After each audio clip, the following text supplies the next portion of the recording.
He was just a boy once. Quiet. Awkward. Obsessed with drawing buildings and dreaming of becoming a famous artist. Adolf Hitler, before the world knew him as a dictator, before the swastika became a symbol of terror, before the Holocaust, he was just a boy. So, how did that boy become the most feared man in modern history? Let's go back to the beginning. Adolf Hitler was born on April 20, 1889, in a small Austrian town called Braunau am Inn. His father, Alois, was harsh and demanding. His mother, Clara, gentle and nurturing. Hitler loved his mother dearly. But he feared his father deeply. This constant push and pull between love and control shaped much of his early life. As a child, he showed artistic talent. He loved painting and dreamed of becoming an architect.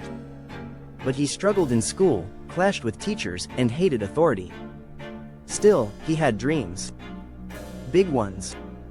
In 1907, he moved to Vienna to apply to the Academy of Fine Arts. He was rejected. Twice. They told him his work lacked talent. At the same time, his beloved mother died of cancer.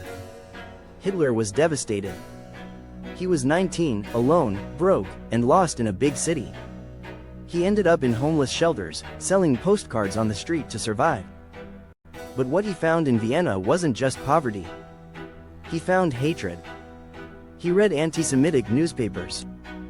He listened to radical speakers. And slowly, his mind changed.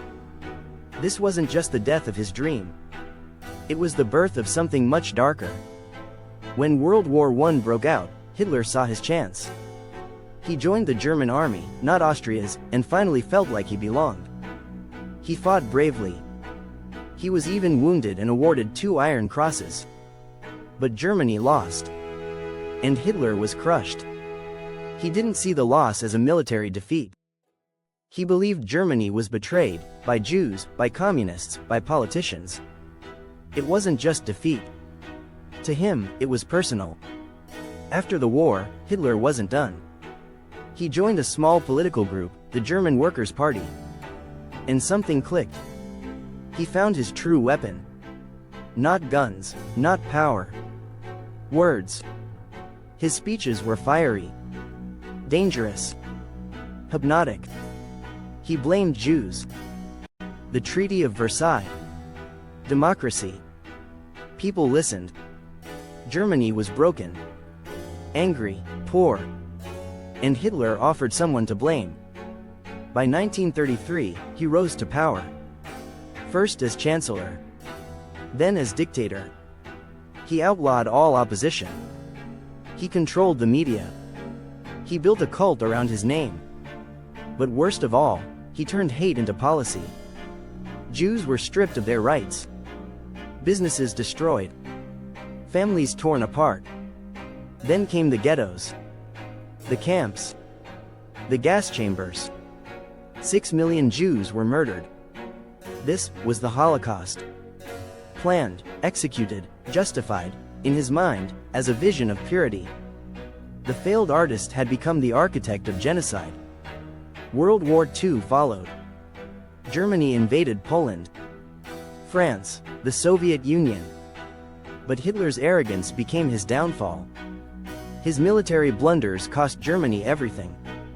By 1945, Berlin was in ruins. The Allies were closing in. And Hitler? Hiding in a bunker?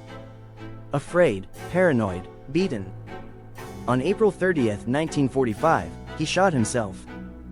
Coward to the end. The man who once dreamed of painting cities, left them burning instead. So, how did a boy become a monster? Not overnight.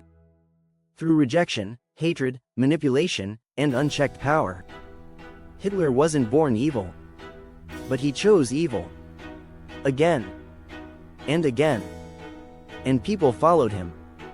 That's what makes his story so terrifying. Asterisk asterisk, closing tone, reflective and deep, asterisk, this isn't just history. It's a warning. Because dictators don't appear out of nowhere.